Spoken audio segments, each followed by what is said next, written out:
What is going on, guys? Jack here and welcome back to another episode of the Portsmouth Career Mode series. This is episode number 48 and we're going to start today's episode off by having a little look at the league table. You see that we're currently sitting on 34 points, only 1 point behind the first place team, which is of course Nottingham Forest. They have only been beaten once this season, which is absolutely insane. But before we get into this episode, guys, I just want to thank you guys for all the support that you gave me on the last episode. We managed to hit over 50 likes, and if we do the same on this video, guys, that would be greatly appreciated, and it does show me that you are enjoying this series. But for the first game of today's episode, we are going into a game against Walsall here, of course in the FL Championship. Now, Walsall, they were a team that did get promoted with us last season, but now that they've lost their main player, Romain Sawyers, to I do believe it was Hull City in the summer transfer window, they have really been struggling. A player that I was actually looking at was Romain Sawyers, but Hull City did manage to purchase him before I had a chance to put in a bid. But the first chance in this game did come in the 17th minute here as Tartar gets taken out on the edge of the box, and the defender is in some serious trouble here, and so is Walsall as he gets sent off in the 17th minute. That is absolutely ridiculous, and we've got a golden opportunity here from the free kick. It's Tartar that wins the free kick in this situation and gets the player sent off, so we have a really good chance to go on and win the game here. It's going to be Prosperi to take this free kick, and he puts it into the back of the net very nicely indeed in the 19th minute. And Prosperi, of course, he is our scout future star, but I have to say the goalkeeper probably should have done a little bit better in that situation. Or maybe free kicks are just incredibly easy this year. I don't know. One or the other. Probably the other. Because free kicks, they just seem to be completely ridiculous this year. And I have to say, I'm terrible at free kicks. But I was pretty proud of that one.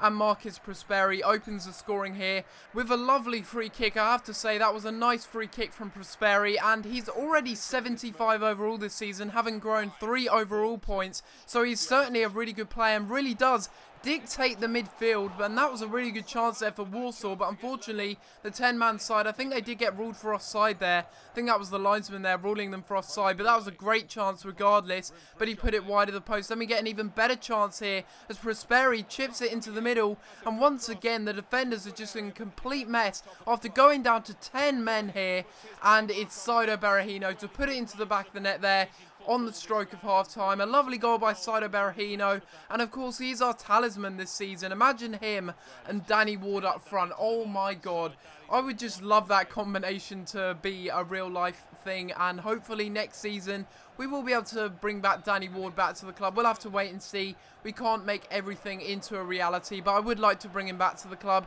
as he is a brilliant clinical finisher. It's easy for me to say that really because he scored 15 goals in half a season, but then again, Berahino is doing even better this season. He's almost matched that, and it's not even close to December yet. I think we're still in November. So it's definitely good stuff to see that Berahino is doing well, and a really good chance here on the counter-attack here as Berahino plays it to Polyak. A lovely 1-2 here with the striker and the central defensive midfielder as Berahino tries to selfishly take on the shot himself, but then it falls to Lewis Baker to get his first goal in a Portsmouth shirt. And it's great to see that the ex-Chelsea man gets on the score sheet there, makes it 3-0 and puts the result beyond doubt for us. We have won the match here pretty much, and it is certain that we have won it now that Lewis Baker has scored his first goal in the Championship, and I do believe that is his first goal for Portsmouth, hopefully the first of many to come. And we even got a really good chance here in the 88th minute, trying to search for the 4th goal here as Ben Williams picks up the ball and he crosses it into the middle, and what a header that was. But it doesn't matter because Jed Wallace comes back out with the rebound and poaches it into the back of the net and makes it 4-0 in the 89th minute. Absolutely unbelievable stuff here. And I have to say, when you're 1-0 up on Legendary, you play a lot better. You play with a lot more confidence, and it's just a lot easier to attack the Legendary AI.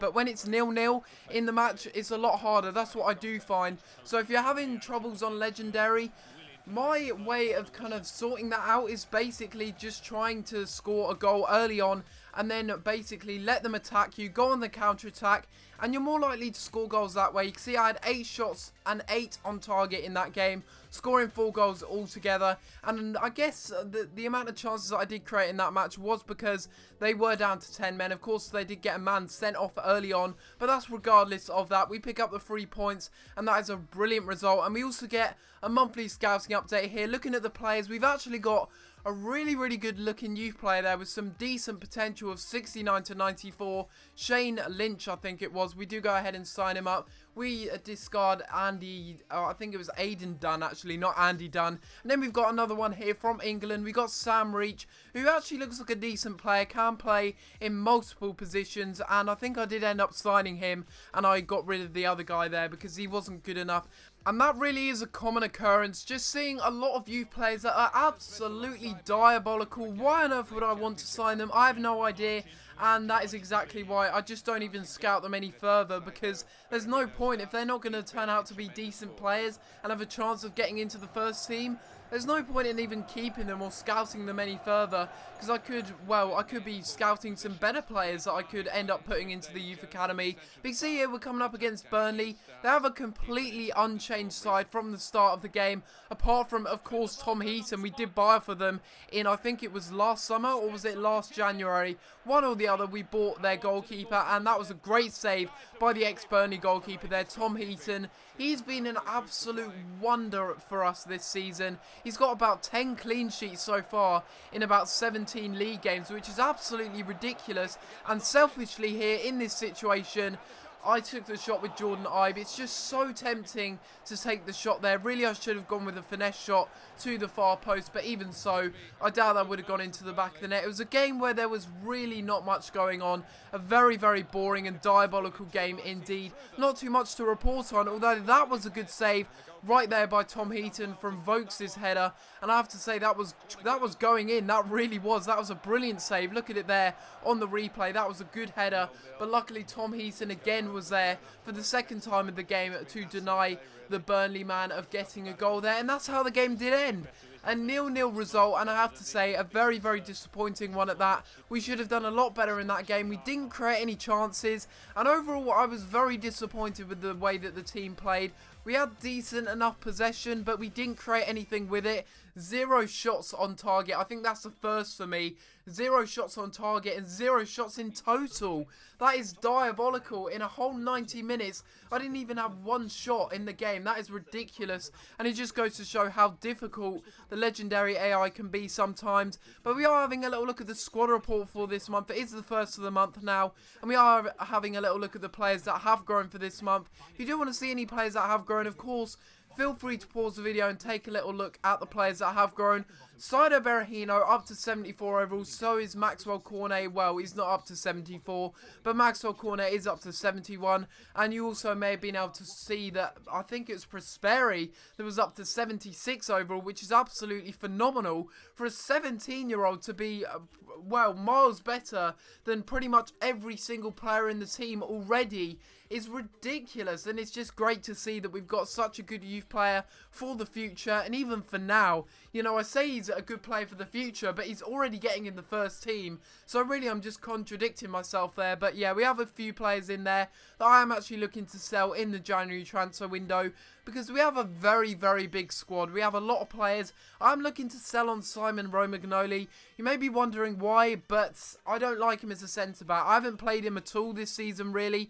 And despite the fact that he's one of our highest rated centre-backs in the squad, he just really isn't that good in the air. And he's not good at reacting to chances, especially on Legendary. I need defenders that are quick to react to chances. And that's exactly why I'm playing Blackett, who's 5 ratings lower than him in the side. I also like to play as many English players as I can in the squad, and you can see there that I do have Milosevic. I really do love him as a centre-back. He was a brilliant pre-contract signing. Same with Christie, although he wasn't a pre-contract signing, he's in the squad for today's game against Bolton Wanderers here. They have a really good young squad actually. They brought in Louis Graben, who had a really good chance there in the 11th minute. A good header there by the ex-Norwich striker there, but unfortunately for them, they couldn't put it on target. They were having a lot of chances in this game, quite similar to the Burnley match, although they were creating a lot more chances, and that is an incredible save there by Tom Heaton. He went up to 77 overall in the latest squad report, and that's exactly why.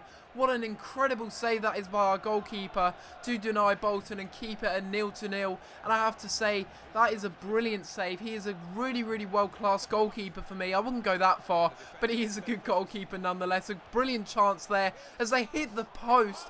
So unlucky. They probably should have done a lot better with that chance there in the 68th minute, but unfortunately for them, they hit the woodwork, and that was very unfortunate. I thought they were going to score there and make it 1-0, but obviously it wasn't meant to be. A good attempt on goal there as well by James Forrest. Had he have scored that goal, he ran all the way from our box to the Bolton Wanderers box. Had he have scored that, definitely goal of the series without a doubt. But this is exactly what I'm talking about. Sloppy play. I can't even see where the ball is to begin with. That's not even an excuse. Look at the shadows there. How on earth am I meant to see where the ball is when I'm going down the left hand side of the pitch? Luckily for me, Heaton is there once again to deny Bolton Wanderers, and we get away with a draw. Really, they should have won by at least 3 goals. It was unbelievable the amount of shots that they were having on goal. I couldn't even show all the highlights in this match because there was literally too many.